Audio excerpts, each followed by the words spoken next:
My own opinion is the fact that Bola Tinubu has links with the drug cartel. And according to our laws, and also according to the laws of the United States, when you forfeit money, it's taken as a conviction. Those who forfeit are taken to be convicts. It's because he bought his election. Do you understand? Nobody can say when he went to Rivers, and the former governor of Rivers was trying to subliminally, put a emotional burden or blackmail. He said, "I owe you nothing." He knows how he achieved what he achieved. So he has that opportunity to say, and he has done that now in states where we tell you he picked somebody as against the wish of the government. If Bola Tinubu approaches you to work with him, would you? It will never happen. Okay, which one? Which of the scenarios? Him approaching you or you accepting to work with him? Oh, yes. Oh my gosh, I don't want to betray privilege. Somebody from Bola Tinubu's camp has already reached out to me, and I told the person that, look, it cannot happen. I can't do it. It's just against my principles. I'm not. Some people can do that. It's not in my DNA. I can't do it. It's never going to happen. It's never going to happen. I wish Bola Tinubu well if he eventually is sworn in and then the courts uphold his victory. But I can never work with him.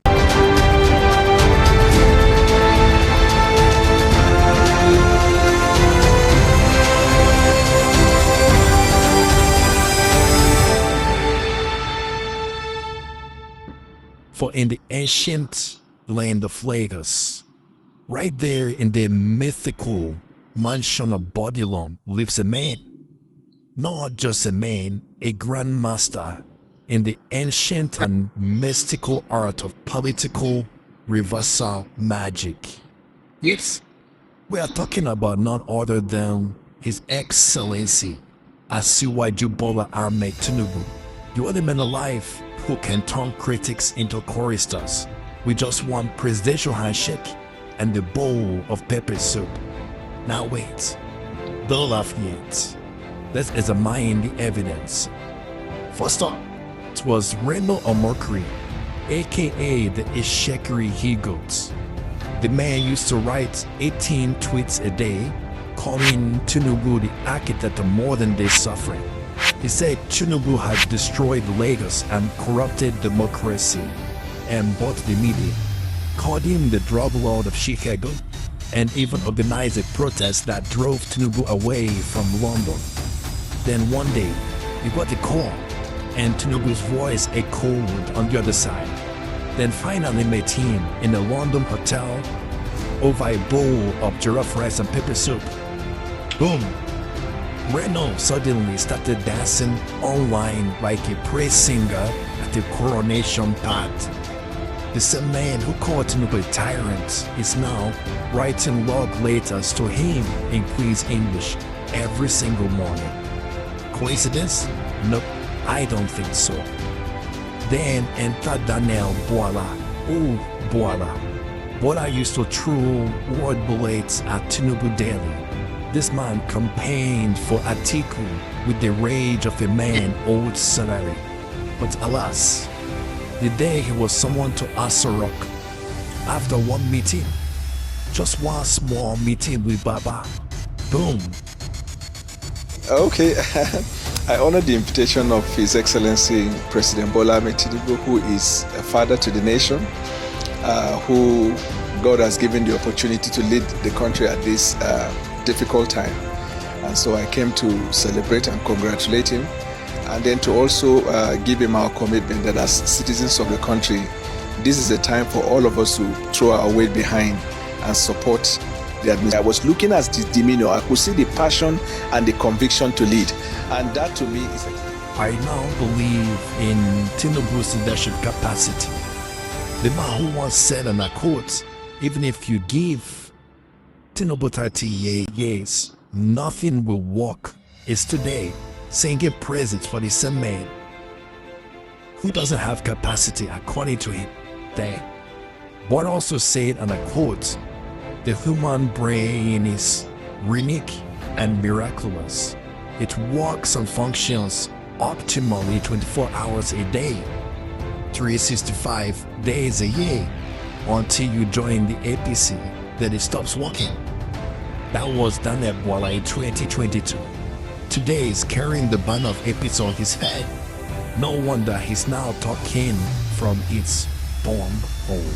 So you are now focused on speaking for President Tinubu, whom you say now you have 100% loyalty in 100. But I mean, you believe that the president can do the job. I believe the president has a good intention for Nigeria. I believe the president has demonstrated, intrinsic, very strong capacity in facing the problem. Now, it has suddenly occurred to Bwala as it occurred to Saul on the road to Damascus. The epiphany of Daniel Bwala has pushed him to a point where he suddenly realized that it is better to support Tinubu.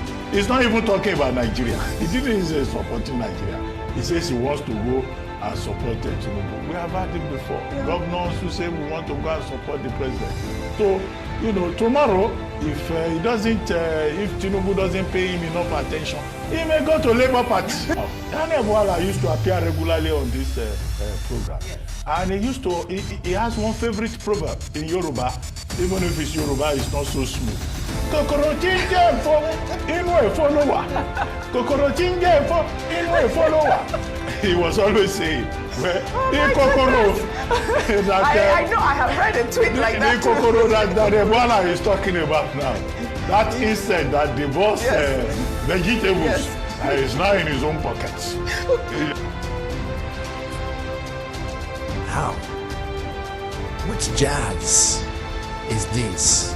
Which jazz Baba do you use? How about the man who introduced Peter Obi to the PDP Board of Trustees and requested that they make Peter Obi the only presidential candidate? Well, may he so rest in peace. How about Babatunde Orogun, 80 in Lagos? Lazarus away from Ebonyi State, Ifeanyi Okowa, the vice presidential candidate of the PDP, his successor sheriff, and the entire PDP structure in Delta State. How about Governor Omo Eno and the structure as a whole? They all have packed up opposition colors and joined the Tinubu Gospel Choir in the APC.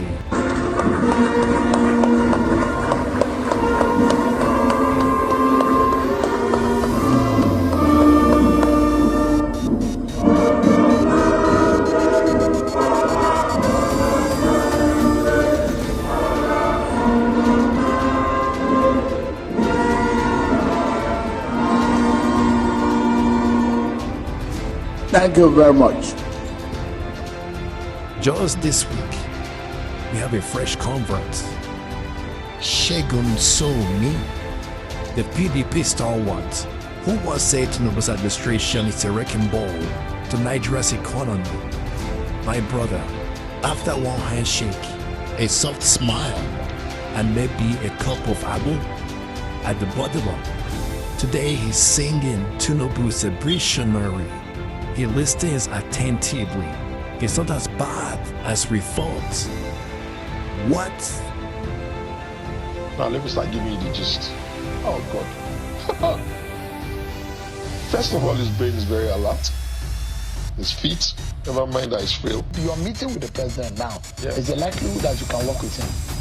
There has never there has never been a doubt that I can work with him. There's never been a doubt. Even as a PDP. I'm here for 27. You have sat in this same chair and you've criticized you think that this government check. is rudderless. Yes. Yeah, that's the point. You held that view. You also said that there's been a lot of ethnic concentration. Lopsidedness. Of course. Yeah. And I feel so. Yeah. And you think that the way and manner this country is going under the Bwala Tinubu government, although you said that you know him very well, but you don't think that the man is leading us anywhere. Those are some of the views that you have shared on this show. Well, it's giving. Although the War Shrines meet Bourdillon dining room, now we are forced to ask the Nigerian question of the year. Which Kai Juju Baba they use? Is it his blue abada? Is it on the floor of his Bourdillon sitting room? Or is it inside the legendary cab that leans one side always?